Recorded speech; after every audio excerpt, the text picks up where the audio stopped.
მთელ საქართველოს მინდა მიულოცო დღევანდელი ბრწყინვალე დღესასწაული ქრისტეშობისა. ძვირფასო მეგობრებო, რა მდგომარეობაც არ უნდა იყოს, რასაც არ უნდა განვიცდიდეთ დღეს მინდა გითხრათ ლუკას მეორე თავის 100 მუხლიდან. ანგელოზმა უთხრა მათ, ნუ გეშინიათ, აჰა მე გახარებთ დიდ სიხარულს, რომლითაც იხარებს მთელი ხალხი. ეს დიდი სიხარული ეკუთვნის მთელ ხალხს, ვინც არ უნდა იყო, რომელ რელიგიასაც არ უნდა წარმოადგენდე, რა მდგომარეობაშიც არ უნდა იმყოფებოდე, ეს ეხება ყველა ხალხს. დიდ სიხარულს გაუწყებთ. იცით, რა მდგომარეობაშიც არ უნდა ვიმყოფებოდეთ, როგორი შიშიც არ უნდა იყოს მომავლის, როგორ პროგნოზებსაც არ უნდა იძლეოდნენ დღეს, რომ უფრო და უფრო შეიძლება დამძიმდეს მდგომარეობა. ჩვენ არ ვიცით, გაურკვეველია რა იქნება ბიზნესის კუთხით, ეკონომიკა რა მდგომარეობაში იქნება, ჯანმრთელობა რამდენად იქნება შერყეული ადამიანების ცხოვრებაში. ძალიან ბევრი ინფორმაცია არის დღეს და ზუსტად აი მდგომარეობაში მინდა გითხრათ პირველი სიტყვები ქრისტეს შობას რაც ახლდა. ნუ გეშინიათ, რადგან აჰა დიდ სიხარულს გაუწყებთ. ნუ გეშინიათ. ამ მდგომარეობაში მყოფ ერს პირველი რაც ეუწყა იყო სიტყვები ნუ გეშინიათ.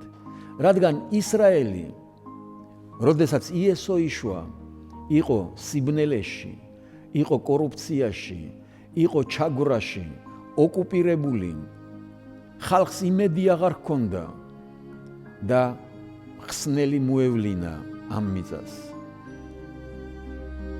ნუ გეშინიათ, რადგან დიდ სიხარულს გაუწყებთ.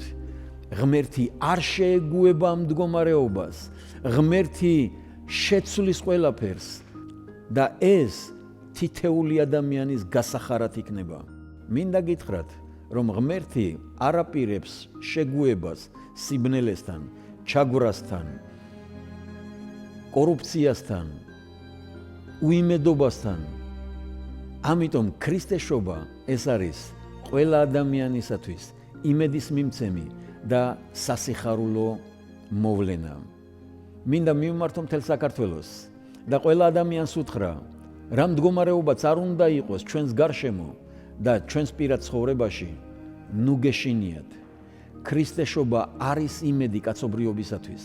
მასშია ყველა პასუხი ჩვენი საჭიროებისა. ღმერთი მოვიდა ადამიანთან, ადამიანის სხეულში, რომ მას ეგრძნო და განეცადა ყველაფერი, რასაც ჩვენ განვიცდით. ამიტომ მას შეუძლია ნუგეში მოქცეს. ის დაიბადა იმ პერიოდში, სადაც მან შეიგრძნო საკუთარ თავზე, რას ნიშნავს სიღარიბე, რას ნიშნავს კრიზისი, რას ნიშნავს უამრავი დაავადება, რომელიც შენს გარშემო ადამიანებს ხვდება. და ზუსტად ამ პერიოდში ის გახდა ნუგეში ყველა ადამიანისათვის. მათეს მეოთხე თავის 16 მუხლში ვკითხულობთ ასე: ბნელში მსხდომარე ხალხმა იხილა ნათელი დიდი და ქვეყნად და სიკვდილის ჩრდილში მსხდომთ გამოუბრწყინდათ ნათელი. ასევე ლუკას პირველი თავის 79 მუხლი სიბნელესა და სიკვდილის ჩრდილში მსხდომთათვის გასანათებლად ჩვენს ფეხთა სამშვიდობო გზაზე წარსამართად. ორივე ადგილში მოყვანილია ადამიანთა ყოფა, სიბნელეში მსხდომნი და სიკვდილის ჩრდილში მყოფნი.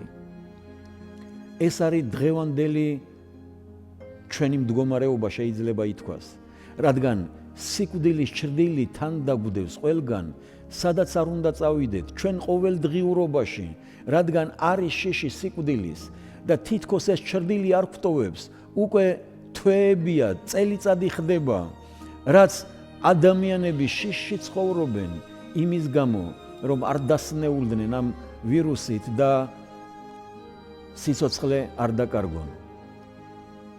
ანგელოზმა თქვა, დიდი სიხარული მინდა, გითხრათ, რომელიც ყველა ხალხისთვის არის. პირველი, ნუ გეშინია. მისი დაბადებისას ითქვა ეს სიტყვები, კიდევ ამბობ.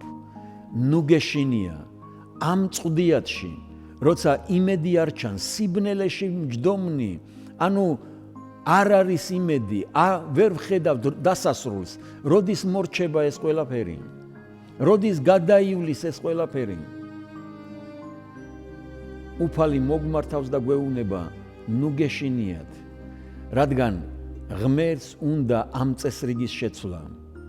მისი გეგმები აუცილებლად განხორციელდება და მეორე რაც მნიშვნელოვანი იყო, ჩვენი გზების სამშვიდობოც წარმართვა.